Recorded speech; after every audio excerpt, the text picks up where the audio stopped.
of a gun, boy, it hits and splashes like so. Let it go. Let it go. And maybe it's really splashing here and we have foam every which way. A lot of foam. And now we can begin working on the shape of this big wave here.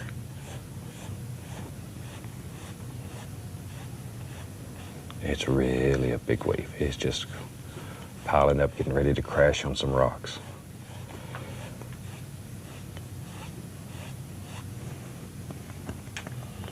Okay, maybe it's beginning to curl in some places, so let's just draw a little curl.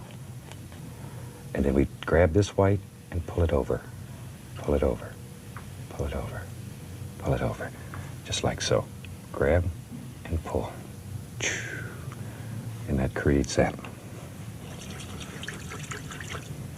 And if you wanted to play a little bit, maybe there's a little light shining through there and creating a nice little bright glow in there.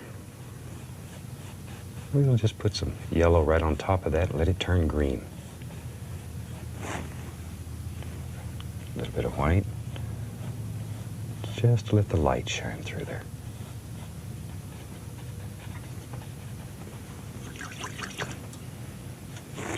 Okay, back to my white.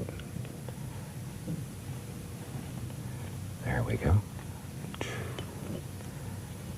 Yeah, these strokes are most important. Now, grab another fan brush here.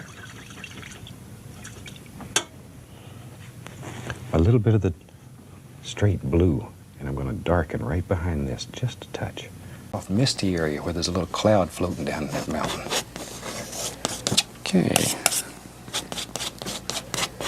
Let's take maybe right there. Just sort of let your imagination go crazy and put these wherever you want them. Each mountain, as you work forward, should get darker in value. This base color here should get darker and darker. Really push it into the fabric. Push hard.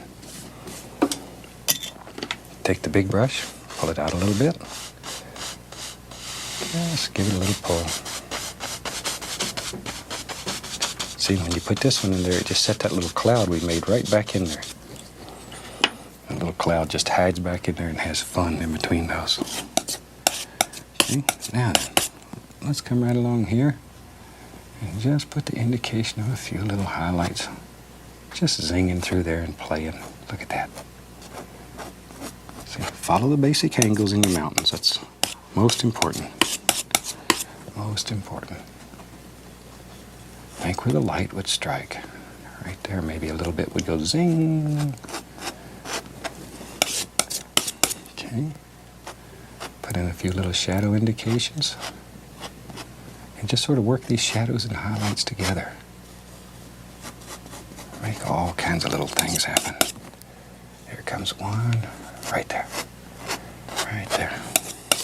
Just back and forth between shadow and highlight color. See how you can set things back in there? And that creates a little recessed area back in there. Sneaky, huh? I like these kind of little things that just happen. There we go. Now, these trees live in your brush. You have to scare them out sometime. Really work at them. Little son of a guns will try to avoid you.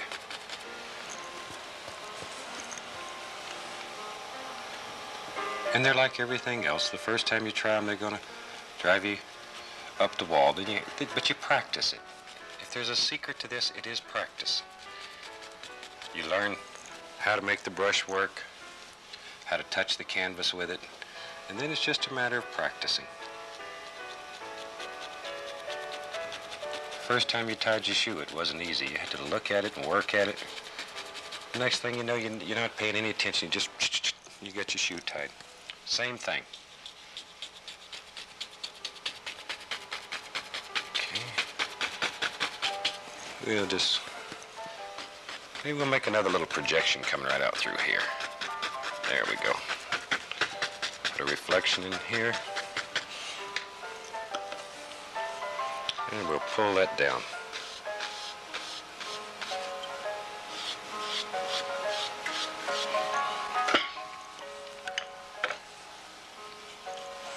Okay, lay in some more of these pretty colors back here. It's a nice little bush right there.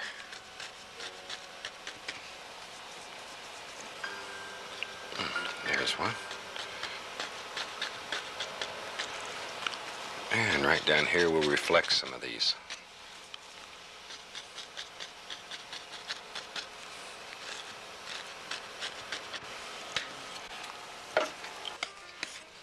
And we'll put some land out here so these bushes have a place to sit. Don't want them to fall off in the river here.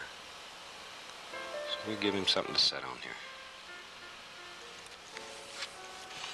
And we can take a clean brush and just lift that gently. This is a very thin paint now. It's mostly magic white. Like so. And we'll drop some reflections into the water.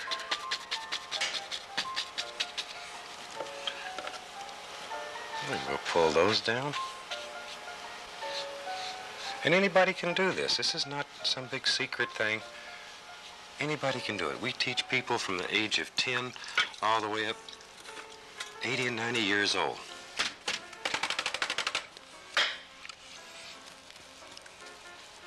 And young people really like this. They learn it very easily, very quickly, and they see results very quickly. I have a son that's a young man right now, and he's been painting since he was about 12 years old. Been selling his work. So it's not just for the older person. It will also work very well for the young person.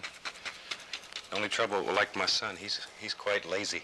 He'll only paint if he needs money. If he needs money, he'll paint. But it is a nice way to put a happy buck in your pocket. And to make good things happen in your heart. Okay, we'll just have this come right on down through here. Fill that in.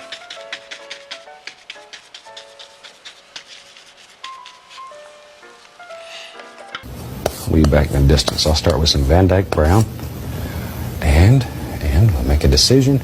Maybe it lives right there, and we'll do the eaves.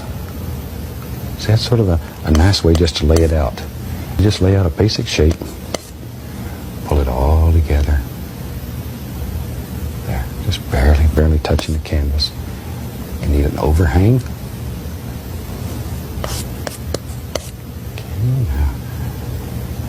Through here. There we go. I don't want this to get too big. I want it to be far away. Okay, let's take some Van Dyke Brown, some white, a little burnt umber. And we'll put some highlight on this old building here. Barely touch. Barely touch. Barely touch. Just let it whisper through. Now we have to make a decision. What kind of roof does it have? Does it have a shingle roof? Flat roof? What do we want? Okay, let's take some permanent red. And we'll use the little edge of the knife, and maybe we'll just drop a few little indications of some shingles. Just touching, pulling at the top of this one, overlap the other one. Just let them overlap.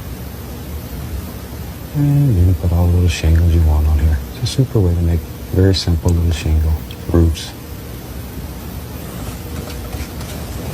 We need a door. Maybe this is an old barn type building. We'll put a big door in it. Maybe it's just an old barn the farmer had sitting out here. A little bit of white. We can make that door stand out.